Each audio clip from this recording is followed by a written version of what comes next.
In this video, we're going to talk all about upcasting and downcasting in Java. We'll go over what they are, how to use them, and how to avoid some problems you might run into when implementing them into your code. My name's John, I'm a lead Java software engineer, and I love sharing what I've learned in a clear, understandable way. So of course, if you like this video, don't forget to subscribe so you don't miss each new Java tutorial. I also have a full Java course available in a link down in the description if you're interested. So first of all, what exactly do we mean by upcasting and downcasting? Upcasting is when you take an object and cast it to its superclass type, its parent type. And downcasting is when you take an object and cast it to one of its subtypes, a child class. Let's talk about it with a concrete example. So we have this animal class here. All it has is one field, a string name, and one method, makeNoise. And here we have another class called dog that extends the animal class. It's a subclass of animal. It overrides the animal class's makeNoise method with its own implementation that prints out woof woof because it's a dog. And it also has one extra method that the animal class doesn't have called growl. So with these two classes, upcasting would be taking a dog object and casting it as an animal type. And downcasting would be taking an animal object and casting it to a dog. So let's start with upcasting, taking a dog object and casting it to an animal. Here's a simple example of how you could do that. You can say animal, my animal, equals new dog. If the whole concept of upcasting is new to you, this might look a little weird. You're probably used to seeing the same class name here as here, right? So here we're creating a new dog object, but casting it to be an animal. But you can see there's no real special extra code or anything needed to upcast an object. Java does all upcasting implicitly without you having to do anything. Since dog is a subclass of animal, that means every dog is an animal. So that means Java has no problem at all with you doing this. And you don't even need any extra casting code like putting animal here in parentheses to cast this. You can add this in if you want, but you don't need to. Java will automatically do the upcasting of dog to animal. Upcasting always works. There are never any errors when you try to upcast an object. And it always happens automatically without any special added code. Basically, Java always allows you to treat an object of a subclass type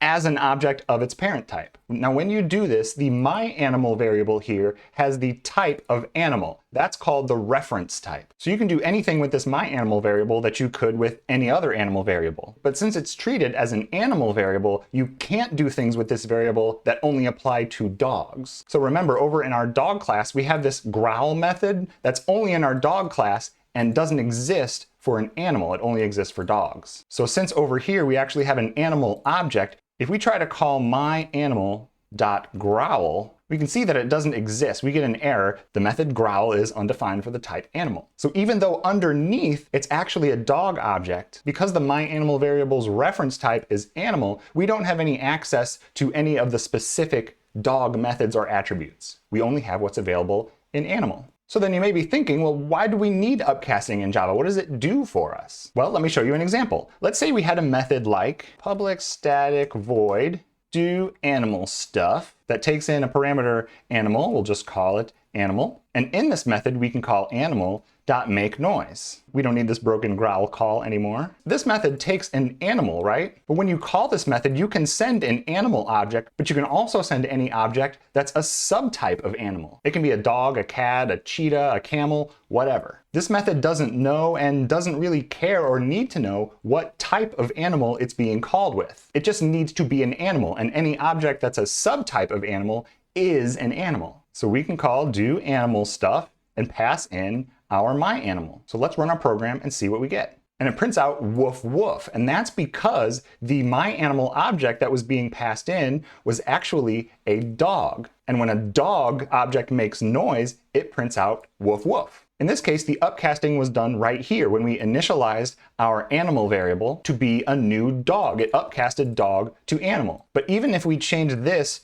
to be a dog and called it my dog, and then pass that into our method, you can see we still don't have any errors at all. Because this method is calling for an animal, still any subclass of animal is totally valid to call this method with. But now the implicit upcasting of dog to animal is happening when this method is being called. You don't have to cast this object to an animal before calling this method. Remember, in our animal class, each animal has the ability to make noise. And each subclass can override this method with their own make noise implementation if they want. But what's neat is with that combination of upcasting and method overriding, when this method takes its animal object and calls the make noise method on it, it will make the correct noise for whichever animal object was passed in. Dog objects will say woof woof like we already saw. And if we change this to be a cat instead of a dog, and then pass in my cat, we can see that it says meow. So without upcasting, you would have to take each and every class that you wanted to create a do animal stuff method for and make a separate do animal stuff method for each of them. You'd have a separate method for cats,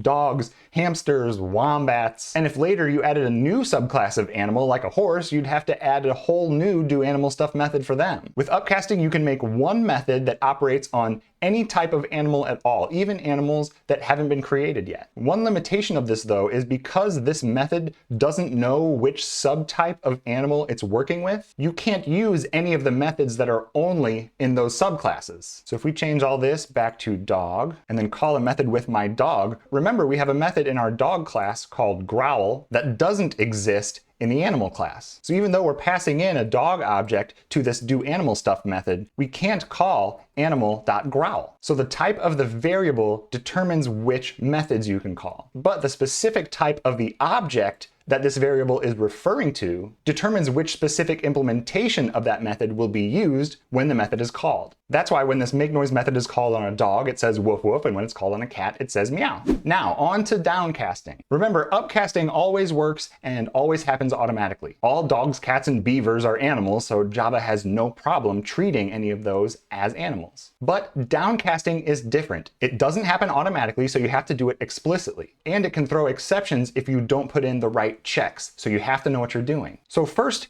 how do you do a downcast? Let's say we wanted to take our animal object here in this method and downcast it to be a dog. How do we do that? Well, all we have to do is say dog, my dog, equals, in parentheses, dog, animal. Basically what's happening here is we're telling Java, hey, I know all we have here is an animal variable, but trust me, I know that this animal is a dog. So please cast it as a dog so I can treat it as one. And Java just trusts that you know what you're doing and says, okay, all right, I'll give it a try. So now, since we have cast this animal to a dog, we can treat this my dog variable just as we would any other dog variable. So now we can call mydog.growl. And if we are actually passing a dog object to our method, it works great. Our dog is making noise with a woof woof and growling with a grr. Well, that worked out great, right? No problems at all. Well, right, there's no problems if we actually are passing in a dog object, but what if we aren't? What if we instead pass in a cat? Change all this stuff to cat, run our program and see what happens, and well, our program died and threw a class cast exception. And we can see a line where it happened here, line 15, we can click on it. And it happened here when we were trying to cast this animal as a dog. Basically what happened here is we told Java, hey, I know we could be taking any type of animal here, but trust me, this animal is a dog. Come on, would I ever lie to you? Just go ahead and cast this animal as a dog so we can get growling. And Java says, all right, if you know it's always gonna be a dog, I'll trust you and go ahead and cast this as a dog. But then, we betrayed that trust, and we sent in a cat. So when you do that, and Java tries to cast it to a different object than it really is, that's when you get a class cast exception. So how can you avoid this? What if you still want to be able to take in any type of animal so you can make noise with whatever type of animal is sent in? But also if this animal happens to be a dog, you want to be able to cast it as a dog so you can growl. But you also don't want it to explode if it's not a dog, so what do? What you can do is add a special kind of check to see if this animal object that's being passed in